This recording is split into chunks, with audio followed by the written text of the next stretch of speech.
ఈ సినిమాని చూడడానికి ముందు దురంధర్ అనే పేరుతో ఒక సినిమా వస్తుందని విన్నా గానీ ఆ మూవీ జోనర్ ఏంటి, డైరెక్టర్ ఎవరు లాంటి విషయాల గురించి మాత్రం నాకు అస్సలు ఐడియా లేదు. సో ఎలాగో మనకేం తెలియదుగా, అలానే మెయింటైన్ చేస్తే బెటర్ అనిపించి ట్రైలర్ కూడా చూడకుండా డైరెక్ట్గా మూవీయే చూసేసా. అండ్ టు మై సర్ప్రైజ్ ఈ మూవీ నాకు నచ్చింది.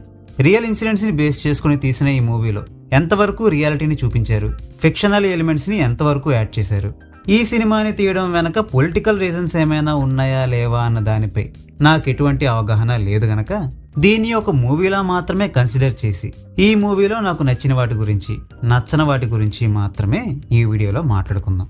ఫస్ట్ ఆఫ్ ఆల్, ఈ మూవీలో నాకు బాగా నచ్చిన విషయం ఏంటంటే, ఒక స్పై తను టార్గెట్ చేసిన గ్రూప్లోకి ఇన్ఫిల్ట్రేట్ అవ్వడం కోసం ఎటువంటి ఛాలెంజెస్ని ఫేస్ చేయాల్సి వస్తుంది, తనకిచ్చిన మిషన్ని అకంప్లీట్ చేయడం కోసం ఎంత దూరం వరకు వెళ్ళగలుగుతాడు, ఈ క్రమంలో అతని మానసిక స్థితి ఏ విధంగా ఉంటుంది, ఇలాంటి విషయాల్ని ఈ మూవీలో చాలా ఆథెంటిక్గా ప్రెజెంట్ చేయగలగడం. నిజానికి పాకిస్తాన్ ఎలా ఉంటుందో మనకి తెలియనప్పటికీ ఈ మూవీని చూస్తున్నంతసేపు మేబీ పాకిస్తాన్ ఇలానే ఉంటుందేమో, అక్కడి పరిస్థితులు కూడా ఈ విధంగానే ఉంటాయేమో అని అనిపించేంత రియలిస్టిక్గా ఉన్నాయి ఈ మూవీలో చూపించిన లొకేషన్స్ అండ్ సెట్స్.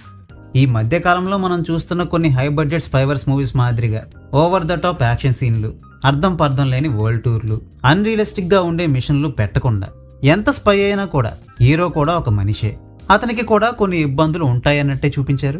యాక్షన్ సీక్వెన్సెస్ని కూడా వీలైనంత వరకు రియలిస్టిక్గా ఉండేలానే డిజైన్ చేశారు.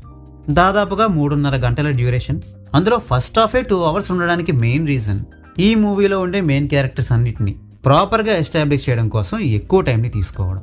ఇంటెన్షన్ మంచిదే, బట్ కొన్ని సీన్స్ చూస్తున్నప్పుడు మరీ అంత డీటెయిలింగ్ కూడా అక్కర్లేదులే అనిపిస్తూ ఉంటుంది. అక్కడక్కడ పేసింగ్ ఇష్యూస్ తెలుస్తున్నా కూడా అవి మరీ ఎక్కువసేపు ప్రొలాంగ్ అవ్వకుండా ఆ ల్యాగ్ని బ్రేక్ చేసేలా ఏదో ఒక మంచి సీన్ పడుతూ ఉంటుంది కాబట్టి అది మరీ అంత పెద్ద డ్రాబ్యాక్ లాగా నాకు అనిపించలేదు. ఇక ఫైనల్గా ఈ మూవీ సీక్వెల్కి లీడ్ ఇస్తూ ఆ సీక్వెల్ తాలూకు గ్లిమ్స్ స్టాండ్ అవుతుంది. పర్సనల్గా నాకైతే సీక్వెల్ని చూడాలన్న ఇంట్రెస్ట్ ఏర్పడింది. ఇక పర్ఫార్మెన్సెస్ విషయానికి వస్తే రణ్వీర్ సింగ్కి చాలా రోజుల తర్వాత ఒక మంచి మూవీ అండ్ మంచి రోల్ దొరికింది. జనరల్గా స్పై క్యారెక్టర్ అనేసరికి చాలా వరకు కామ్ అండ్ కంపోజ్డ్గా ఉంటూనే ఎమోషన్స్ని కూడా చూపించాల్సి వస్తుందిగా.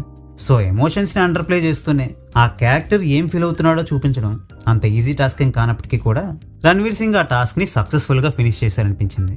ఇక రణ్వీర్ సింగ్ ఉన్న రిస్ట్రిక్షన్స్ ఏమీ అక్షయ్ ఖన్నాకి లేవు కాబట్టి ఆయన అయితే ఫుల్గా రెచ్చిపోయారు.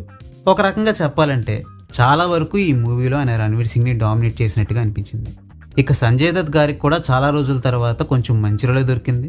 అండ్ లుక్స్ పరంగా కూడా ఈ మూవీలో ఆయన చాలా బెటర్గా కనిపించారు.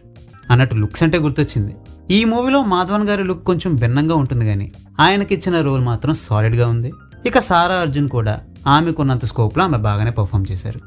యాక్చువల్గా ఈ మూవీలో పెద్దగా సాంగ్స్ ఏమి ఉండవు, చాలా వరకు పాత హిందీ సాంగ్సే ఈ మూవీలో ఎక్కువగా వినపడుతుంటాయి. అవి కాకుండా ఉన్న 2-3 పాటల్లో ఐటమ్ సాంగ్ ఒకటి మినహాయిస్తే రిమైనింగ్ సాంగ్స్ బాగానే ఉన్నాయి. అండ్ ఈ మూవీకి చేసిన బ్యాక్గ్రౌండ్ స్కోర్, సినిమాటోగ్రఫీ ఎక్సలెంట్గా ఉన్నాయి. సో ఇప్పటివరకు నేను చెప్పిన దాన్ని బట్టి ఈ మూవీని నేను మీకు రికమెండ్ చేస్తున్నానన్న సంగతి మీకు అర్థమైపోయి ఉంటుంది. ఒకవేళ మీకు స్పై యాక్షన్ థ్రిల్లర్స్ అంటే ఇష్టం ఉండి వైలెన్స్ ఎక్కువగా ఉన్నా కూడా ప్రాబ్లం లేదు అనుకుంటే ఈ మూవీని ఒకసారి చూడడానికి ట్రై చేయండి. లేదు మాకు వైలెన్స్ అంటే పడదు అనుకుంటే మాత్రం బెటర్ స్కిప్ దిస్ మూవీ. ఒకవేళ మీరు ఈ మూవీని చూస్తుంటే మీకేమనిపించిందో కామెంట్ చేసి చెప్పండి. We will meet you next video. Thanks for watching.